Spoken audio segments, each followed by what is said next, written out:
अऊज़ु बिल्लाहि मिनश शैतानिर्रजीम बिस्मिल्लाहिर्रहमानिर्रहीम अल्लाहुम्मा सल्लि अला मुहम्मदिन व अला आलि मुहम्मदिन व बारिक वसल्लम। आप मक्कातुल मुकर्रमा से रवाना होकर मक्का के बाद आपकी पहली मंजिल बुस्ताने इब्ने आमर थी। वहाँ से गुज़रते हुए आप दूसरी मंजिल मकाम सफ़ा पर पहुँचे तो मशहूर मुहिब्बे अहले बैत शायर फरजदक से मुलाकात हुई जो इराक़ से ही आ रहा था। हज़रत इमाम हुसैन ने उससे कूफ़ा के हालात पूछे तो उसने कहा, आपने एक बाखबर शख्स से हाल पूछा है? तो फरमाया कि सुनिए, लोगों के दिल तो आपके साथ हैं लेकिन उनकी तलवारें बनु उमैया के साथ हैं। ये कहकर फिर आप आगे चल दिए और अभी थोड़ा फैसला तय किया था कि आपके भांजे ओनो मोहम्मद अपने वालिद माजिद हज़रत अब्दुल्ला बिन जाफ़र का ख़त लेकर आए और इमाम की खिदमत में पेश किया, जिस ख़त में खुदा का वास्ता देकर हज़रत अब्दुल्ला बिन जाफ़र ने वापसी की दरख्वास्त की थी। और इसके बाद हज़रत अब्दुल्ला बिन जाफ़र हाकिम मक्का से परवाना अमन लखवा कर काफ़िले तक आ पहुँचे। इमाम ने उस ख़त का जवाब लिखा और हाकिम मक्का अमर बिन सईद के भाई यहया बिन सईद के हाथ वापस भेज दिया, जो कि हज़रत अब्दुल्ला बिन जाफ़र के साथ आए थे, और ख़ुद अपना सफ़र जारी रखा। और फिर आप अपनी तीसरी मंजिल की तरफ बढ़ते हैं, ज़ाते इर्क, जो कि एक वीरान और सुनसान जगह पर थी। वहाँ पर खैमे नस्ब किए गए और वहाँ बशीर बिन गालिब नामी शख्स ने खैमे देखकर हैरानी का इजहार किया। फिर आकर हज़रत सैयदना इमाम हुसैन रज़ियल्लाहु ताला अन्हु से मुलाकात की और अर्ज़ की कि आप कहाँ तशरीफ़ ले जा रहे हैं? तो हज़रत सैयदना इमाम हुसैन रज़ियल्लाहु ताला अन्हु ने दौरान गुफ्तगू अपने सफ़र का मकसद बताया। तो कूफ़ा के रास्ते में वादिये ज़ीरमा के मकाम पर एक जगह अल-हाजिस आती है, वहाँ आपने खैमे नस्ब किए और आले रसूल ने आराम फरमाया। ये चौथी मंजिल थी और वहाँ से आपने अपने एक रफ़ीक कैस बिन मुसर को एक ख़त देकर कूफ़ा रवाना किया, जिसमें कूफ़ा वालों को अपनी आमद की इत्तला और तकमीले मकसद में अपनी पूरी कोशिश करने की हदायत फरमाई। लेकिन इब्ने ज़ियाद पहले ही रास्तों की नाकाबंदी कर चुका था ताकि हज़रत इमाम हुसैन रज़ियल्लाहु ताला अन्हु और कूफ़ा वालों के दरमियान ख़त व कताबत का सिलसिला जारी न रह सके। कादसिया के मकाम पर हज़रत कैस रज़ियल्लाहु ताला अन्हु को गिरफ़्तार कर लिया गया और गिरफ़्तार करके आपको इब्ने ज़ियाद के पास भेज दिया गया। इब्ने ज़ियाद ने हुक्म दिया कि कसरे अमारत की छत पर चढ़ो और कज़्ज़ाब इब्ने कज़्ज़ाब हुसैन बिन अली को गालियाँ दो। माज़अल्लाह, कैस ने अहले कूफ़ा को इमाम का पैगाम पहुँचाने के लिए ये मौका गनीमत जाना और फ़ौरन इस हुक्म पर कसर के ऊपर चढ़ गए और अल्लाह ताला की हम्द व सना के बाद कहा, लोगो, सैयदना हुसैन बिन अली फ़ातिमा बिनते रसूल के लख्ते जिगर और खल्क़े खुदा में सबसे बेहतर हैं। मैं उनका कासिद हूँ, वो मकाम हाजिस तक पहुँच चुके हैं, उनकी दावत कबूल करो। फिर उन्होंने इब्ने ज़ियाद और उसके बाप पर लानत की और हज़रत अली रज़ियल्लाहु ताला अन्हु के लिए बख्शिश की दुआ की। इस पर इब्ने ज़ियाद ग़ज़बनाक हो गया और हुक्म दिया कि इनको ऊपर उछाल कर बुलंदी से इस तरह गिराया जाए कि इनके टुकड़े टुकड़े हो जाएं। हुक्म की तामील हुई। हज़रत कैस को कसरे अमारत की छत से गिराया गया तो आपकी हड्डियां टूट गईं और कुछ रमक बाकी थी कि अब्दुल मलिक बिन उमैर ने आगे बढ़कर आपका सर तन से जुदा कर दिया। इमाम पाक का ये सच्चा मुहिब आप पर निसार हो गया रज़ियल्लाहु ताला अन्हु। और बतने जी रमा से जो ही काफिला आगे बढ़ा तो एक कुएं पर, जिसे बादुल उयून भी कहते हैं, इस मकाम का नाम बादुल उयून भी है, हज़रत अब्दुल्ला बिन मुती से मुलाकात हुई। मकसद सफ़र सुनकर अर्ज़ की, ए इब्ने रसूलुल्लाह, मैं आपको हुर्मत इस्लाम, हुर्मत कुरैश और हुर्मत अरब का वास्ता देता हूँ कि आप कूफा न जाएं, वहाँ आप यकीनन शहीद कर दिए जाएंगे। आपने फरमाया, लन युसीबना इल्ला मा कतबल्लाहु लना, हमें वही पहुँचेगा जो हमारे मुकद्दर में लिखा हुआ है। तो फिर आप बादुल उयून वहाँ से चले और छठी मंजिल खुज़ैमिया में से गुज़र कर 7वीं मंजिल ज़रूद पर खैमा जन हुए। तो वहाँ ज़ुहैर बिन कैन अल बजली से मुलाकात हुई, जो कि हज़रत उस्मान गनी रज़ियल्लाहु ताला अन्हु के करीबी साथियों में से थे और हज अता करके कूफा जा रहे थे। उन्होंने अपने हमराहियों को इजाज़त दी कि जहाँ चाहें जाएं, और ख़ुद काफ़िला हुसैनी में शामिल हो गए और साथ चलते रहे।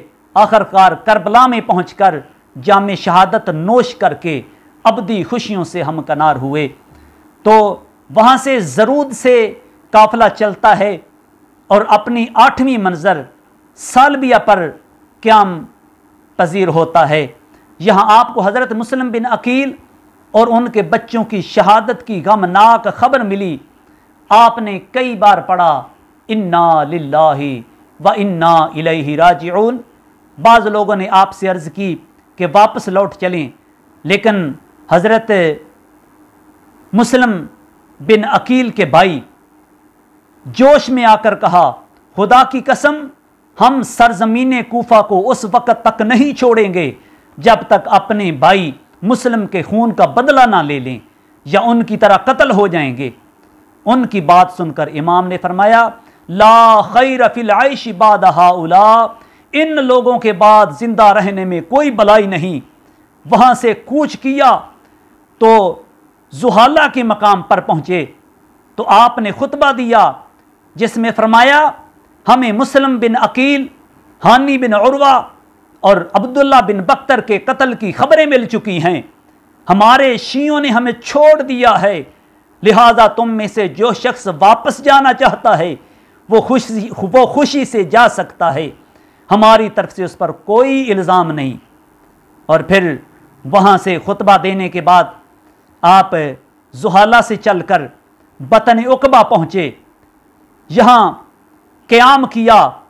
बनी इकरमा से एक शख्स मिला और आपको वापसी का मशवरा दिया, लेकिन आपने फरमाया, अल्लाह का अमर मगलूब नहीं किया जा सकता।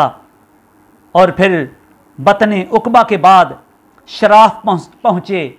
वहाँ से आपने अपने रुफ़का से कहा कि यहाँ खूब यहाँ से पानी भर लो, और फिर सुबह के वक्त अगला मकाम सरात में से होते हुए कोहे जी हसम या कोहे जी हशम, यहाँ पहाड़ के दामन में ठहरे। ये इराक़ की सरहद पर वाक़या है और यहीं पर हुर बिन यजीद तमीमी 1000 का लश्कर लेकर आपके मुकाबल आके खड़ा हो गया। यहाँ पर ज़ुहर और असर की नमाजें हुर और उसके लश्कर ने हज़रत इमाम हुसैन रज़ियल्लाहु ताला अन्हु की इक़्तिदा में ही अदा की। वहाँ पर आपने दोनों नमाज़ों के बाद मुख्तसर खुतबे दिए और मकामे बैदा आपने कूफा का रास्ता, यहाँ से कूफा का रास्ता छोड़ दिया, क्योंकि हुर ने इसरार किया था कि आप कूफा के रास्ते पर नहीं चल सकते, तो आपने कूफा का रास्ता छोड़ दिया और अजीब और कादसिया की राह से बाएं तरफ मुड़कर चलने लगे। हुर भी आपके साथ साथ चल रहा था। तो ये मकामे बैज़ा पर पहुंचकर आपने अपने और हुर के साथियों के सामने एक पुरजोश खुतबा दिया और फिर वहाँ से काफ़िला रवां होता है और अजीबुल हजानात में तरमाह बिन अदी से मुलाकात हुई।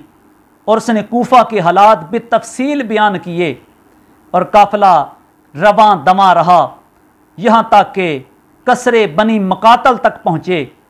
वहाँ खैमे लगाए गए, सुबह तक क़याम किया, नमाज फजर अदा करके फिर वहाँ से काफिला रवाना हुआ, यहाँ तक कि मकामी नैनवा में पहुँचे और हुर के पास इब्ने ज़ियाद का कासद आया कि इन्हें किसी ऐसी जगह उतरने पर मजबूर करो जो चटियल मैदान हो, जहाँ पानी ना हो। तो कुछ सफ़र तय किया और एक चटियल मैदान आ गया। ये 2 मुहर्रमुल हराम 61 हिजरी बरोज़ जुमेरात थी कि आप वहीं खैमज़न हुए। आपने पूछा इस जगह का नाम क्या है? लोगों ने कहा इसको करबला कहते हैं। फरमाया ये मकामे करबो बला है। मक्का मुकरमा से चलकर ये आपकी 20वीं मंजिल थी। इसी मैदान में 10 मुहर्रमुल हराम बरोज़ जुमातुल मुबारक हज़रत सय्यदना इमाम हुसैन रदी अल्लाह ताला अन्हु को आपके रफ़क़ा समेत शहीद कर दिया गया। जब यहाँ पर जो मैदान करबला में जो वाक़यात पेश आए, ये एक अलहदा मौजू है। तो वहाँ से फिर इब्ने साद ने हज़रत इमाम हुसैन और उनके साथियों के सर काट कर कूफा में इबादुल्लाह बिन ज़ियाद के पास भेज दिए। अल्लामा बदरुद्दीन ऐनी रहमतुल्लाह अलैह ने उम्दतुल कारी में यूँ बयान फरमाया है कि ये 72 मुक़द्दस सर थे। खोली बिन यजीद ने इमाम हुसैन रदी अल्लाह ताला अन्हु का सर मुबारक उठाया हुआ था। बनु कंदा ने 13, बनु हवाज़न और बनु तमीम ने 20-20, बनु साद ने 7 और बनु मुज़हज ने 11 सर उठाए।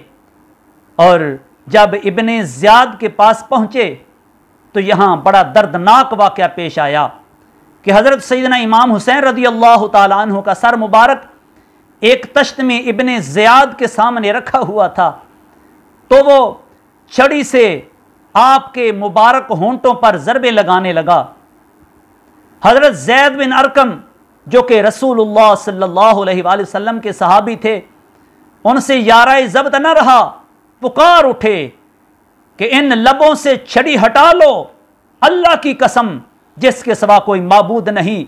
मैंने अपनी आंखों से देखा है कि रसूलुल्लाह सल्लल्लाहु अलैहि वसल्लम इन होंठों पर अपने होंठ रखते थे और चूमते थे। ये कहकर ज़ारो कतार रोने लगे और वहाँ से उठकर तशरीफ़ ले गए। इब्ने ज़ियाद ने बाद में उन्हें बुलाकर उन्हें कत्ल करवा दिया। तो असीरान अहले बैत दूसरे दिन कूफा पहुँचे। फिर इब्ने ज़ियाद के हुक्म पर कूफा से अगली मंजिल दमिश्क थी। हज़रत इमाम हुसैन रदी अल्लाह ताला अन्हु के सर को नेज़े पर बुलंद करके कूफा के गली कूचों में फिराया गया। और इसके बाद इब्ने ज़ियाद ने ज़हर बिन कैस, अबू बरदा बिन औफ अल अज़दी और तारक बिन अबू ज़िबियान अज़दी के साथ इमाम आली मकाम और आपके साथियों के सरों को असीरान अहले बैत के हमरा यजीद के पास भेज दिया। जब असीरान अहले बैत और शुहदा के सर दमिश्क में यजीद के पास पहुँचे तो वो इमाम के सर अनवर के करीब आया और छड़ी के साथ होंठों पर ज़रब लगाने लगा। हज़रत अबू बरज़ा असलमी ने कहा कि अपनी छड़ी को पीछे हटा लो, मैंने रसूलुल्लाह सल्लल्लाहु अलैहि वसल्लम को देखा है कि आप इन होंठों को चूस रहे थे। तो तब जब क़यामत कायम होगी तो हज़रत हुसैन रदी अल्लाह ताला अन्हो इस हाल में आएंगे कि उनके शफ़ी हज़रत मोहम्मद मुस्तफ़ा सल्लल्लाहु अलैहि वसल्लम होंगे और तुम्हारा शफ़ी इब्ने ज़ियाद होगा। ये कहा और यजीद के दरबार से निकल गए। इसके बाद यजीद ने हुक्म दिया कि सरों को 3 दिन तक दमिश्क में फिराओ और शहर के दरवाज़ों पर लटकाओ। इसके बाद यजीद ने हज़रत नुमान बिन बशीर को बुलाया और अहले बैत रसूल के बकिया अफराद को मदीना तैयबा पहुँचाने का हुक्म दिया।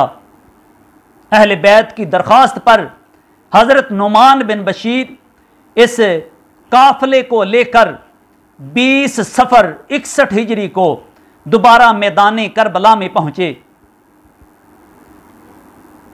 असीरान अहले बैत ने शुहदा की कबूर पर फातिहा खानी की और अगली सुबह यानी 21 सफर को मदीना तजबा के लिए रवाना हुए। मदीना मुनव्वरा, ये मदीना मुनव्वरा से ये काफिला चला था, आज दोबारा मदीना मुनव्वरा में पहुंच रहा है। लेकिन जब मदीना मुनव्वरा से चले थे तो सैयदना इमाम हुसैन रज़ी अल्लाह ताला अन्हु साथ थे और वो 72 तन जो मैदान करबला में शहीद हो गए वो साथ थे। लेकिन आज सिर्फ हज़रत इमाम ज़ैनुल आबिदीन साथ हैं, साथ मस्तूरात हैं, वो पाकबाज बीबियाँ हैं। हज़रत नुमान बिन बशीर ने इंतहाई अदब व एहतराम के साथ बहफाजत काफिले को मदीना तैयबा पहुँचाया। मदीना तैयबा पहुँचने पर सैयदा ज़ैनब और सैयदा फ़ातिमा ने इनाम के तौर पर नुमान बिन बशीर के हुस्ने सलूक की वजह से उसको ज़ेवरात भेजे जो यजीद ने उन्हें दिए थे।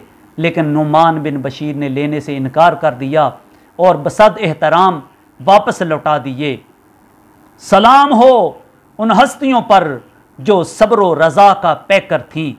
सलाम हो अहले बैत की अज़मतों पर जिन्होंने राह हक में मसाइब व आलाम के पहाड़ उठाकर दीन मुस्तफ़ी को सर बुलंद किया।